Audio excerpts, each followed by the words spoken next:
I froze when I heard the scream. It wasn't loud at first. Just sharp. Cut short. Like someone had covered a mouth too late.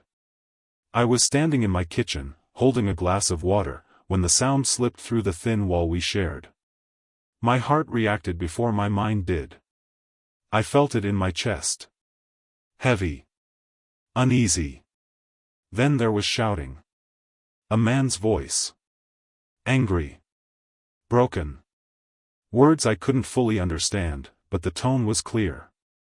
Fear followed. The kind that makes your body go still.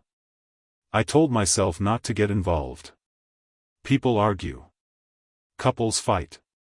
Walls in old apartments carry everything. I tried to ignore it. I turned on the tap. Let the water run. That's when the knock came. Soft. Almost careful.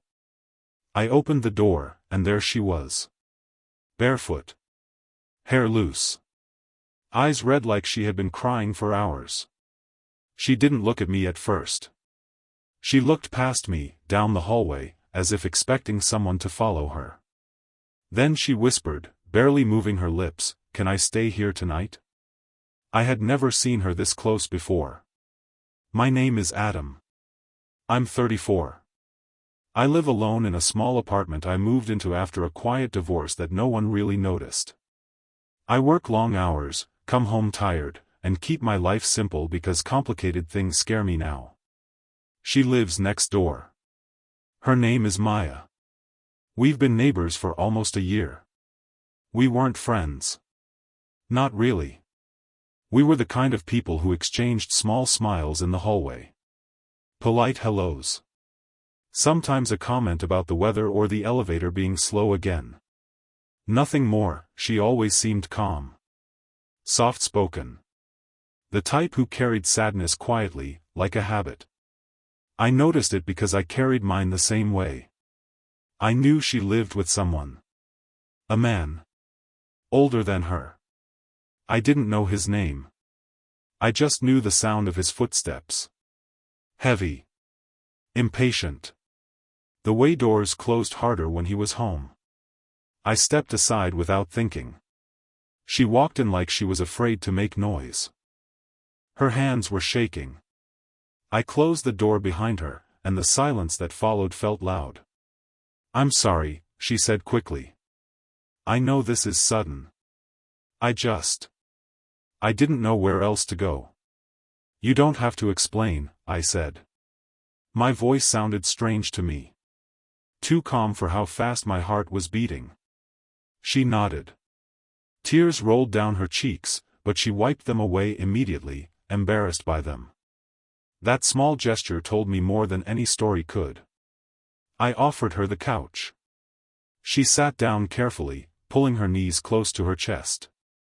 I brought her a glass of water. She thanked me twice for it. For a while, we didn't talk. The wall between our apartments was quiet now. Too quiet. That scared me more than the noise had. "I didn't think anyone heard," she finally said. "I didn't want to bother you." "You didn't," I replied. "I heard." She looked at me then. Really looked. Like she was seeing me for the first time, not just as a neighbor, but as a person. "I didn't think you would open the door," she admitted. "I almost didn't," I said honestly. She gave a small, sad smile. "I'm glad you did." That night changed something. Not loudly. Not suddenly. But deeply. Maya stayed on my couch. I slept in my room with the door open, just in case she needed anything. I didn't sleep much at all. Every sound made me alert.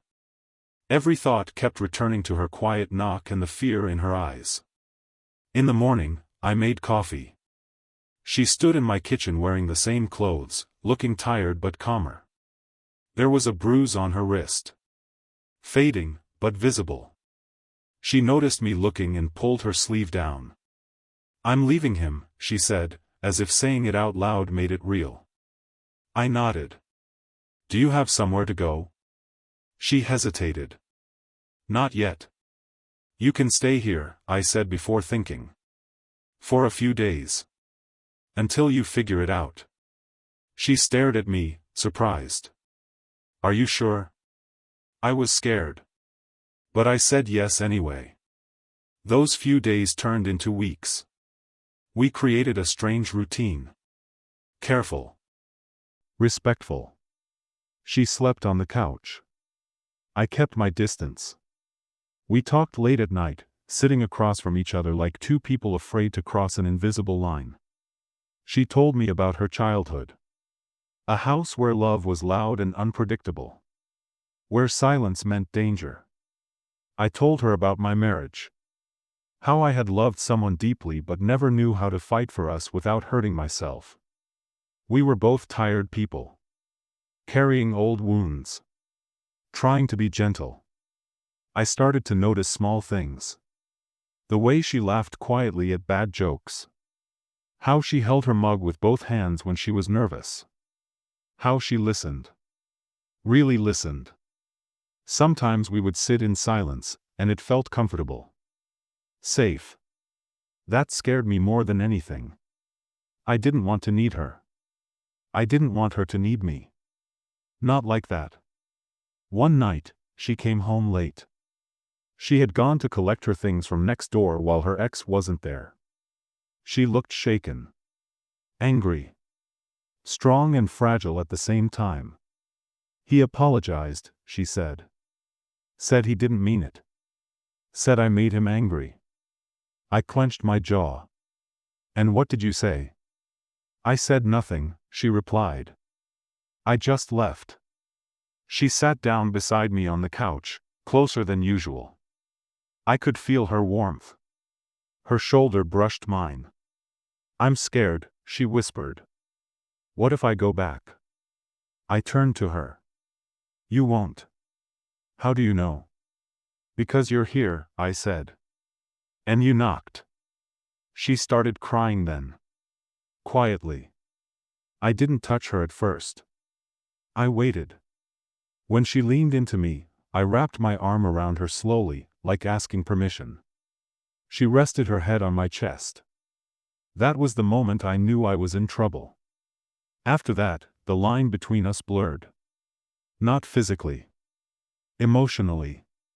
We avoided labels. Avoided talking about what this was. But every look lasted a little longer. Every goodbye in the morning felt heavier.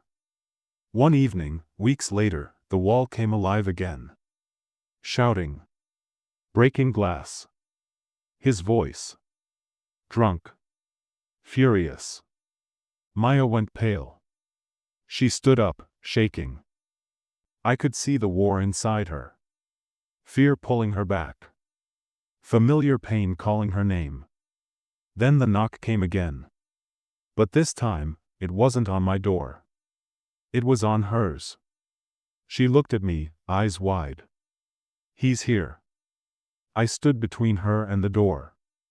My heart was pounding, but my voice stayed steady. You don't have to answer. He won't stop, she said. He never does. The knocking turned into pounding. Words slurred. Threats mixed with apologies. I grabbed my phone. I'm calling the police.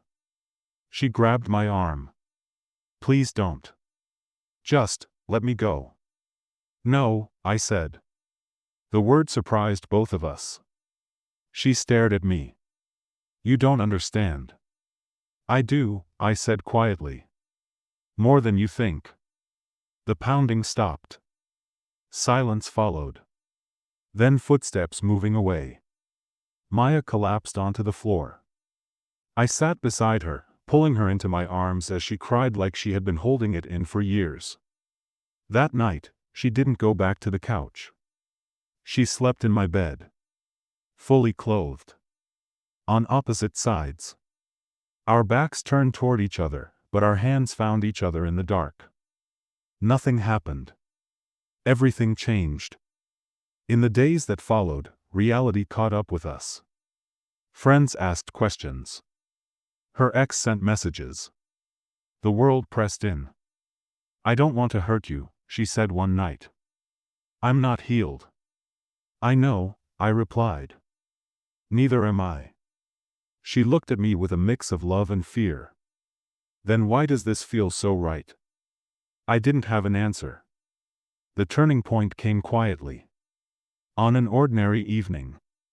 She was packing boxes in the living room. She had found a small place across town. A fresh start. I'll still see you, she said, trying to sound confident. I nodded, but my chest felt tight. At the door, she hesitated. Then she turned to me.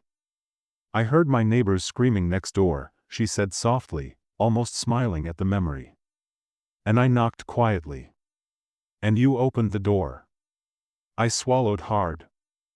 Thank you, she whispered. For letting me stay.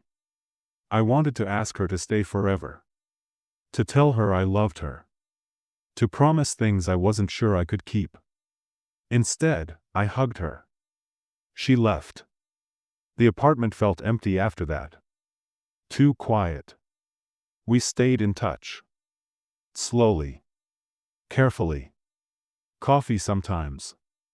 Messages late at night. We didn't rush. We didn't pretend. Months later, we walked together in silence, hands brushing. We weren't fixed. We weren't perfect. But we were real.